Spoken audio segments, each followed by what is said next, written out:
So the first 100 times you get hit by that wave of grief, right? That's the word I'm using for that sort of moment. The first 100 times you may think, oh my gosh, I'm not even going to get through this moment, right? Like what is happening?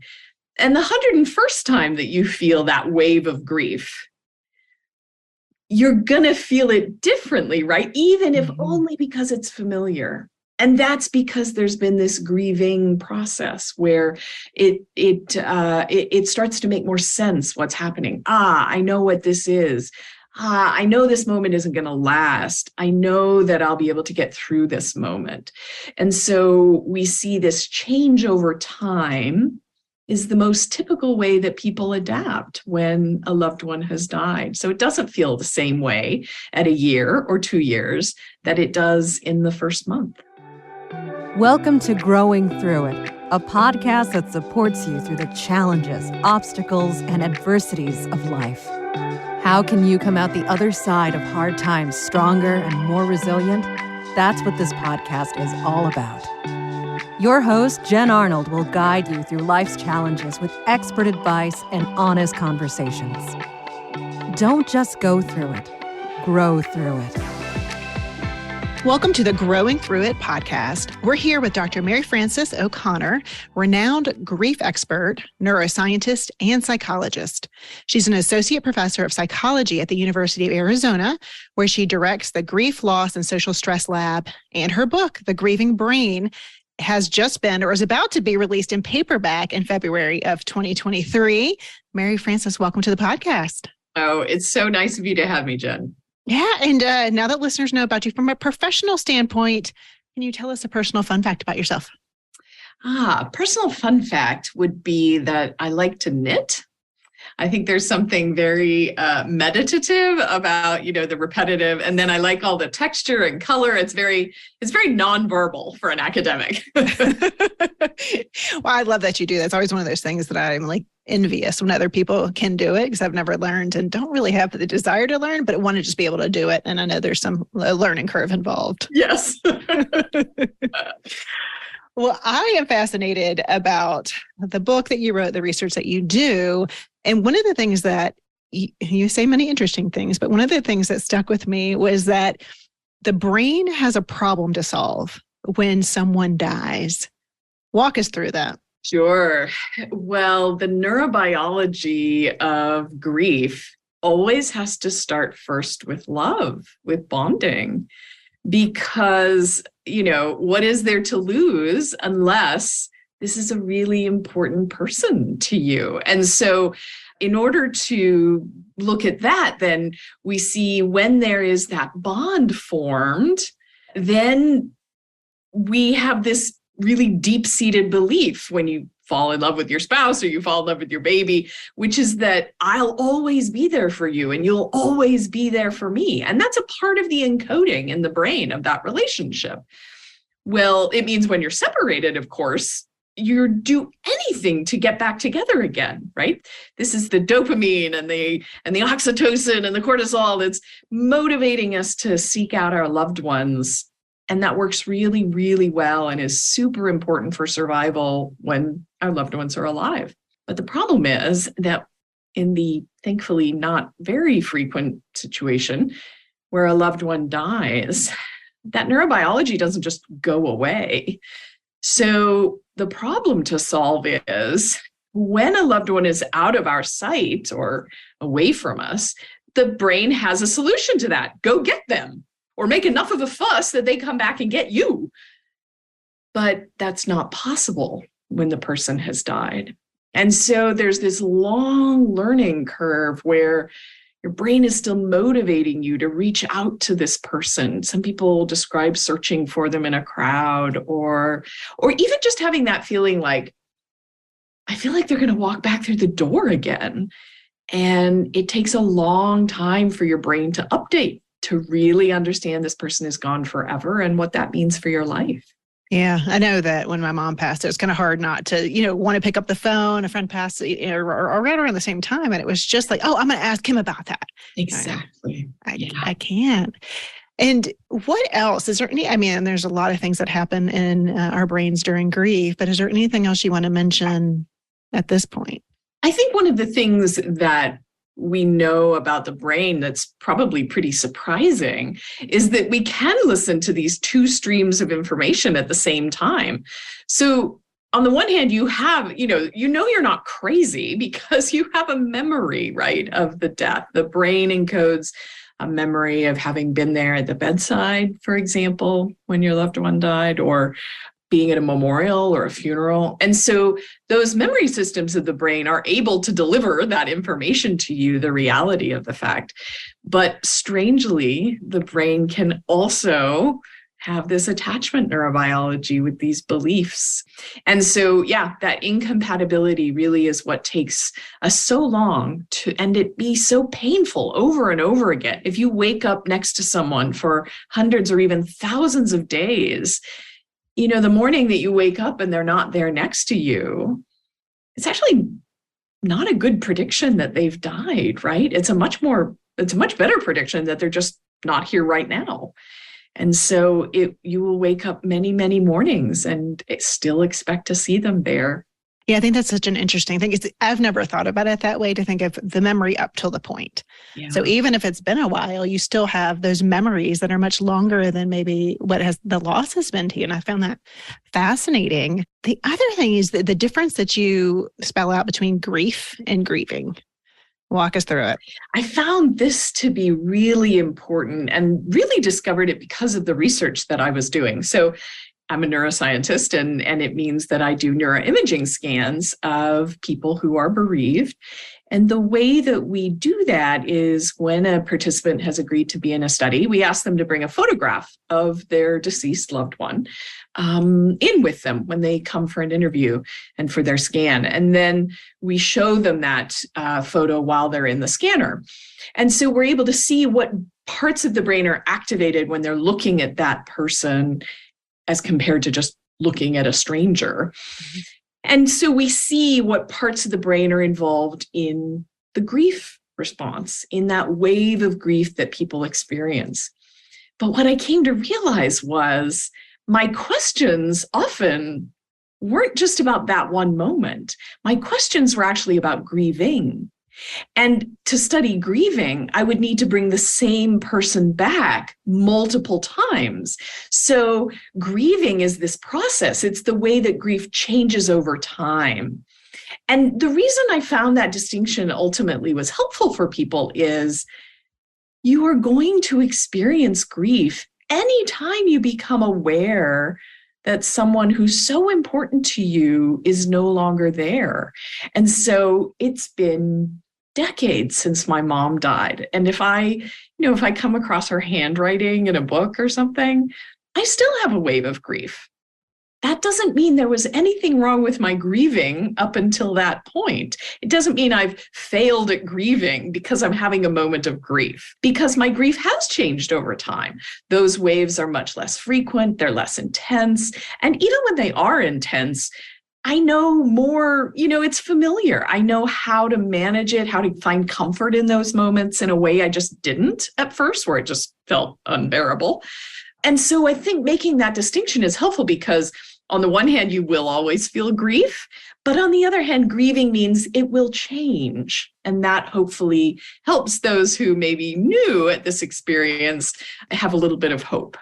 Okay, so let me make sure I understand. So we're going to go day one, minute one through a process of grieving, but the waves are more of the grief hitting you. Is that what you're saying? The moments that happen and then they change over the grieving process. Is that right? Exactly. So the first 100 times you get hit by that wave of grief, that's the word I'm using for that sort of moment. The first 100 times you may think, oh my gosh, I'm not even going to get through this moment, right? Like what is happening? And the 101st time that you feel that wave of grief, you're going to feel it differently, right? Even if only because it's familiar. And that's because there's been this grieving process where it starts to make more sense what's happening. I know what this is. I know this moment isn't going to last. I know that I'll be able to get through this moment. And so we see this change over time is the most typical way that people adapt when a loved one has died. So it doesn't feel the same way at a year or 2 years that it does in the first month. Yeah, and that was the most interesting thing. Well, there's been so many interesting things since grieving the loss of my mom. But one of the things is I have those waves, and they're different, and they've changed over the years. But my husband's like, "What's wrong?" Yeah. It's like, no, just it happens. It hits you. There's something that triggers it. But he's thinking that, something big just happened, like a new thing out of the blue. And it's not always clear to us why a wave of grief hits us, right? You can be watching a commercial or sitting at a red light, not doing anything. Yeah. And a song comes on, right? And it just talks about it. Yeah. That awareness just washes over you. And you're right. It's just that you haven't failed because you're feeling grief. That's just a natural human emotion. And I think, another example is at the holidays, usually people feel more grief for our loved ones who should be there. So for myself, when Trader Joe's, when those the peppermint Joe-Joes come in at Christmas with a particular kind of holiday cookie, oh my gosh, the first time I see those in the grocery store, every year it gets me, and I'm there in the grocery store, and it's been years since my dad died, but we used to eat scads of them, right? And so every time I see them for the first time, I have that wave of grief. Well, it doesn't mean there's anything wrong with me. That's just part of life. That's because you loved and were loved by this important person. Right. It comes from that place of love. And I think it's different for different people. And is there anything that the research has shown? Like some people may take longer, and I'm going to say that you never get over it, right? So to get through it, for example, my dad lost my stepmom. They were married 35 years, and he deeply grieved for a year, like saw him in it. But then he's dating again, right? So he moved into a new stage, and where he has a friend who lost his wife, kind of same amount of, and is really still there, right? Yep. Not moving past it. Yeah. So what happens when certain people stay a little bit more slower in the process, stuck in the process? I'm not sure of the right words, but I think that it looks different for everyone. I think that's where you started. And I think you're absolutely right about that. And also, what we want our life to look like is different for different people. So it sounds like sort of a funny analogy, but sometimes I say to people, when did you get over your wedding day? Right? Like, what? That doesn't make any sense. Because now you are a married person. And that means a lot of different things. And people are married sort of in different ways, right? Each person's relationship looks different. So I think being a bereaved person is the same thing. For one person, that might mean, I have a friend who started a philanthropic organization after her son died, and she became the executive director of this organization. And so day in and day out, Ben is still a part of her life. Well, that doesn't mean there's anything wrong with how she is in the world now, even though she continues to talk about him and sort of describe the experience to other people. That's become a big part of her life. It doesn't necessarily mean there's anything wrong. On the other hand, for a person who feels like, gosh, I don't think of my grandparents very often, that can be okay too. They are still a part of who you are. You certainly can call on those memories when you want to, and they may have influenced the values that you hold. You don't have to be thinking about them every day for them still to be encoded in your brain. So does that mean that if you have a deeper encoding, if the bond is stronger, the love is there longer, does that mean this might be a stupid question, does it hurts more? Because you said yes, I had my grandparents passed and I wasn't as close to them. They were important in my life, but it wasn't the same, right, as when my mother passed or my friend passed, because I just saw them more. It was just a different type of bonding. So does the type of bonding matter? Well, probably, but not probably the kind of bonding matters, yes. But I don't think it's so clear cut. So I worked with a woman in a research study whose sister had died. And she was really struggling with this. So she was married, she had kids, but it was clear that her sister was the most important person in her life. They worked at a salon, they had their stations next to each other, they took their days off together, they lived next to each other, right? So even though there were lots of other people in her life, this was the most important relationship. And so the death of her sister just really resonated with her. It's not because it was her sister, but rather because of the role that person played. So it can be a best friend, it can be a mentor who dies, it can be your secretary who dies. And if for whatever reason, that is the person with whom you feel, I'll always be there for you and you'll always be there for me, then it's going to be a painful experience for you. Right. There's no avoiding that pain at some point, that's for sure. And I read this. I don't know the answer to this. I've done my research, but this one I'm so curious about. So the 5 stages of grief, Kubler-Ross, is that how you use it? So we all know that. We all know the 5 stages, and that's very, it's just out there, right? But you said that you've debunked it. Like you don't find that is, I don't know what the right word is, an appropriate and accurate process. So tell me more.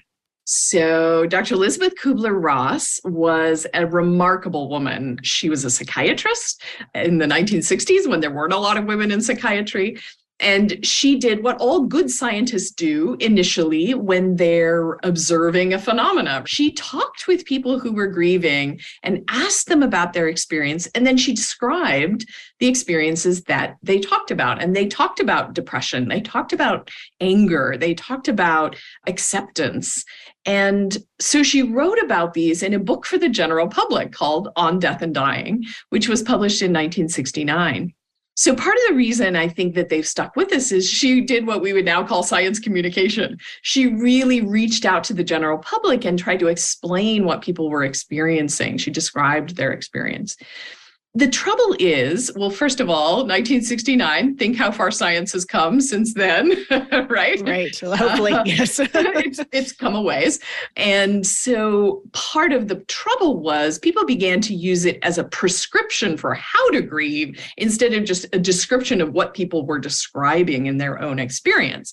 And so the trouble with it is people think, oh, wait, but I feel anger. I thought I was over this. I've already had moments of acceptance. Why do I feel angry again?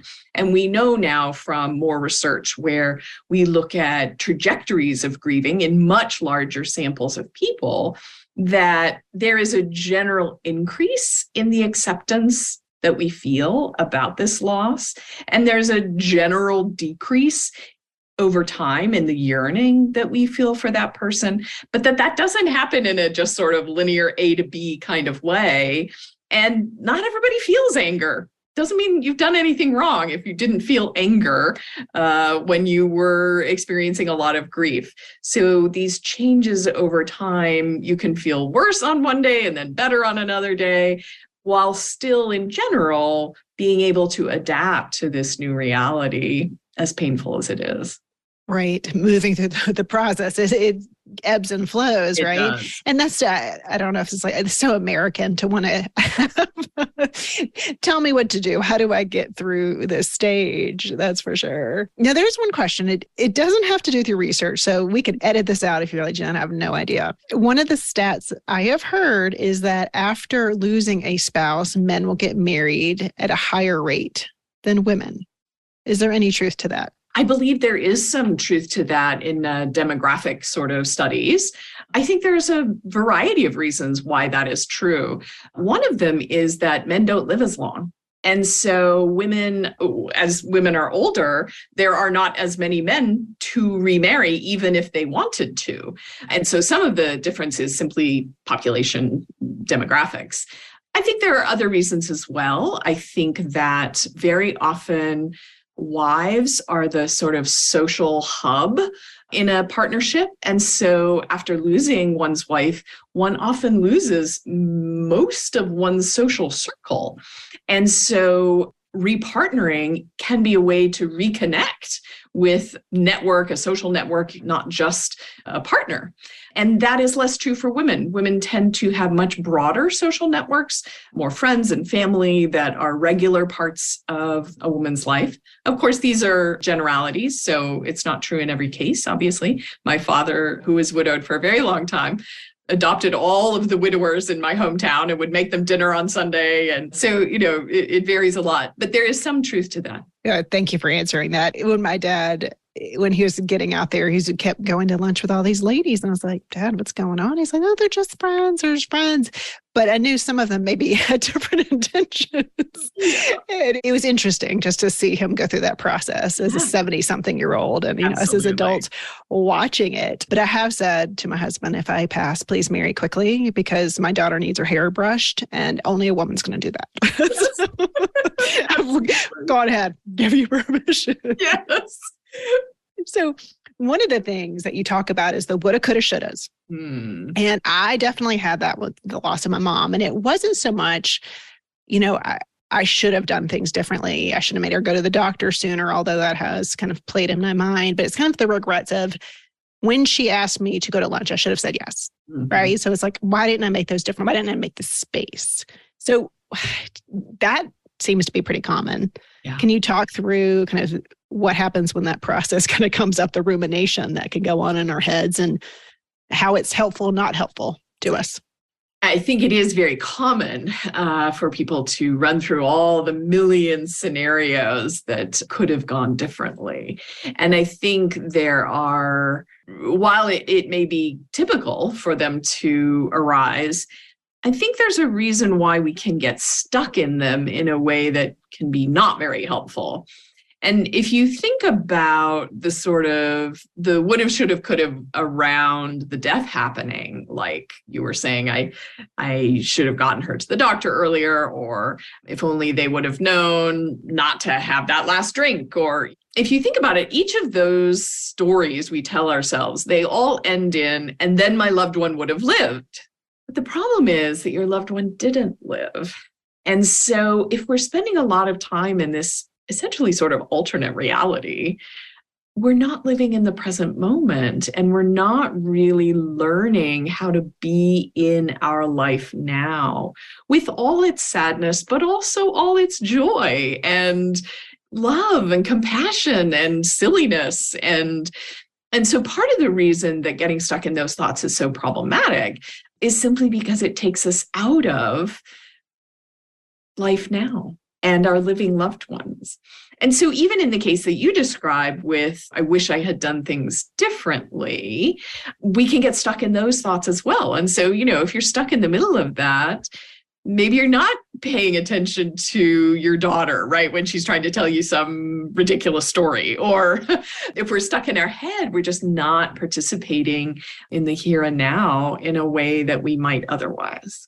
Yeah. So what's the balance? Because there is, I was classic avoidance. Let me work harder, longer, let me avoid it, right? So which took longer. But what is the balance between like getting it and feeling the pain as terrible as it feels, and then doing maybe, I don't call it escapism or finding joy? How do you balance it? Because it really is so painful and you can only be in it for so long before you're like, I need to think about something different. Absolutely. No, you're absolutely right. And I will say there's a lot of really active research in this area right now. We can't be like, you need 15% rumination and 30% acceptance, and then you need 25%, Come on, that would be very helpful.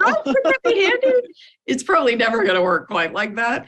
But even that said, I think there's a lot of debate about the ways in which those thoughts can be helpful, and then at what point or what kind or under what circumstances they become not helpful. But I would also say that I may be an expert on grief, but I'm an expert on grief on average, right? I'm an expert on grief patterns. You are an expert on you, right? And so when, you hear things about the how of grieving, they may or may not apply to you personally. So the way I like to think about it is, I think it's important to have a really big toolkit of ways of coping. And if you're always using the same tool, that might not be the right way to go because it may not fit every situation. So for example, if you're at your daughter's soccer game, it is totally appropriate to be like, you know what? I am pretending this did not happen. For the next 45 minutes, I am going to cheer for her and just focus on that. And I'm not going to have a single sad thought. That totally makes sense because it's appropriate in that moment for that environment. If you do that all the time, these thoughts are going to continue to creep in and you're not going to get any better at tolerating the sadness or the difficulty. And so also having ways where, you go out with your friends and you have a good cry, or you take a walk in nature and you kind of think about the bigger picture. These are going to also be important ways of coping that are right in a particular moment that may help in the long run. Yeah, I love what you're saying. Like a lot of this is particular to the person. There's no wrong way to grieve. There's not. And knowing those principles, yes. Is there anything aside from what we talked about, the avoidance, the rumination, that would keep us stuck? Or are those the kind of the big two things that keep us from moving along the process? I think those are two of the big ones that I think about, avoidance and rumination. But avoidance also comes in lots of flavors. So you describe if there's an American avoidance technique, it's work, right? Oh, yeah. Well, plus because you get rewarded for it at work too. Thing, right? You feel proud. You feel like I'm a productive member of society. And there's nothing wrong with work. And there's also nothing wrong with knowing how much grief you can handle and sort of filling in work. Work is better for your liver than the alternative, which is drinking all the time, right? And a lot of people drink more after the death of a loved one. They take up smoking again. Sorry to interrupt you on this one, because when my dad lost my stepmom, he said, because he's a drinker, like a normal drinker, but he said, I am only going to drink every other day because I don't want it to go down a bad path. And I was like, oh my God, that's some self-control. Good for you. That's impressive. Yes. Because most of us want to avoid pain. Who wouldn't? And so if you're sort of using things, and it can be anything, it can be playing Candy Crush on your phone, whatever you're using, if it is because you're trying to avoid some other thought or feeling, then possibly it's not going to be a great long-term strategy. Yeah, definitely not. I think I had to do it for a while, but looking back in a better mental and emotional state, I go, really not the best. But I'm also not going to give anyone else advice on how they should grieve. Right. Because you can never say the right thing. There's no right thing to say. Well, that's so accurate that we're each dealing with such a different situation. And I think it's going to look different for each of us. And boy, we have a big book of judgments when it comes to grief and sort of what other people should be experiencing and in what order and how much. And boy, grief usually feels very different than we are expecting it to feel. And remember, grief is a physiological reaction too. It's not just an emotional reaction. And so your physiology is doing all sorts of things you have to cope with. Your blood pressure goes up a little bit. Your cortisol goes up, the stress hormone cortisol.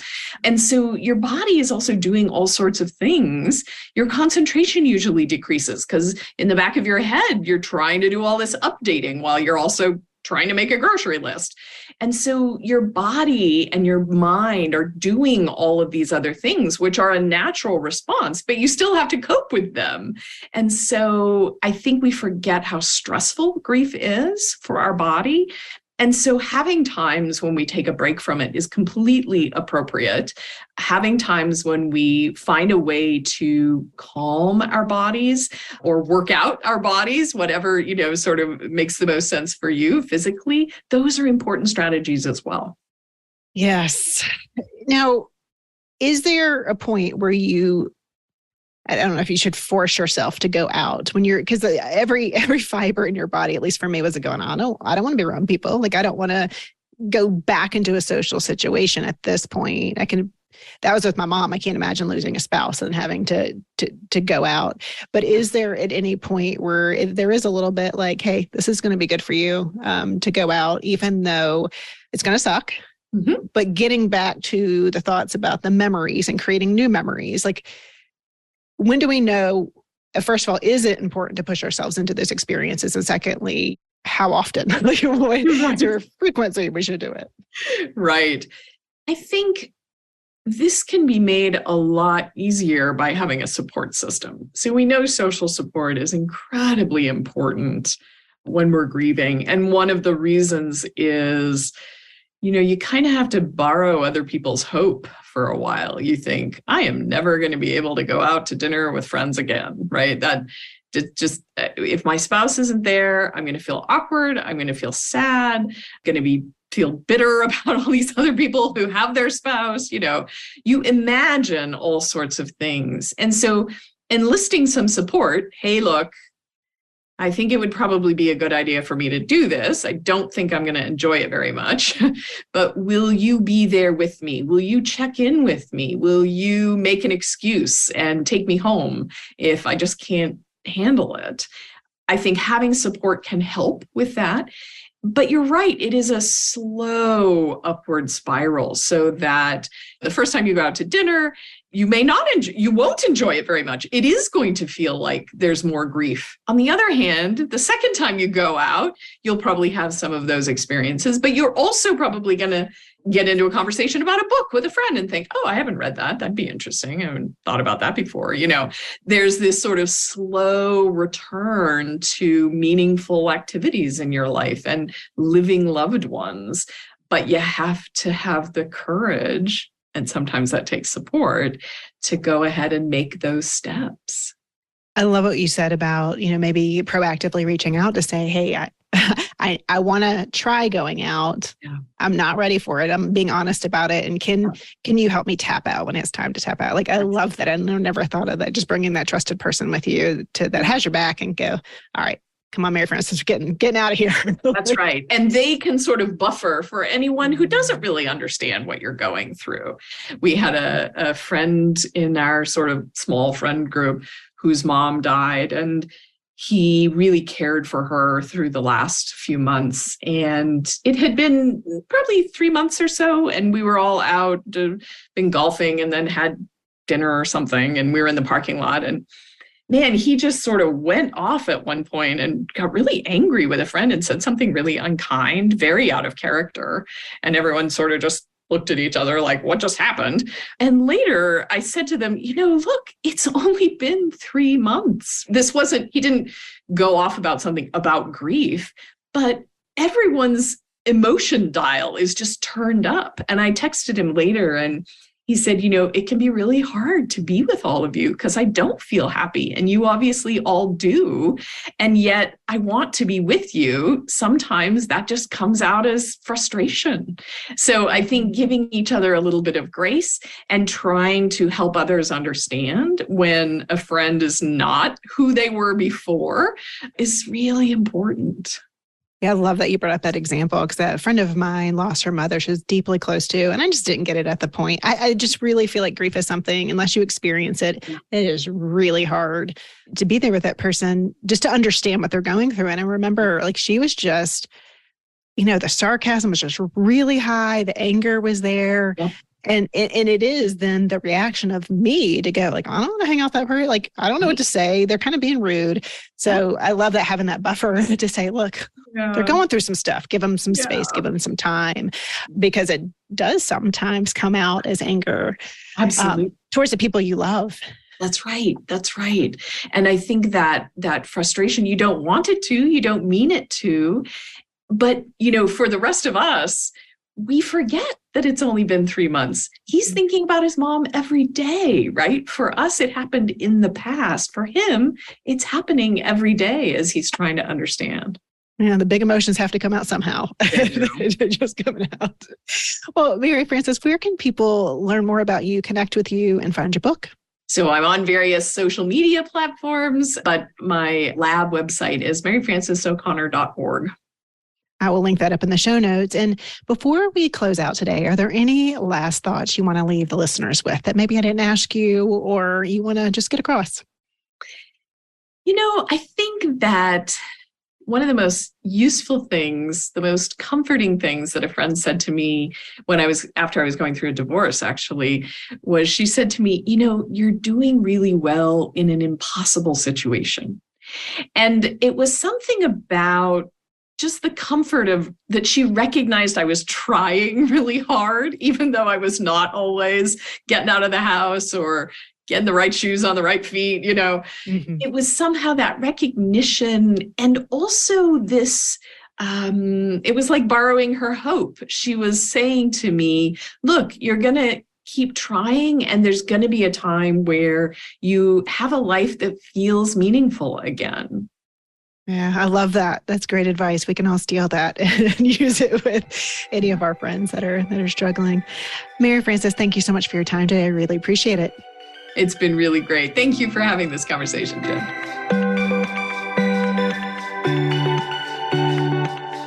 Thanks for listening to Growing Through It. Do you ever listen to podcasts and think, what a great idea, I'm totally going to do that, but then forget about it when life distracts you? Well, you're not alone. That's why I created 2-Tip Tuesday, where I'll break down weekly podcast episodes into practical resilience tips and deliver them straight to your inbox on Tuesdays. You can sign up at bit.ly/2, that's the number 2-Tip Tuesday. That's bit.ly/2-Tip Tuesday with the number 2. I will link it up in the show notes so you can easily find it.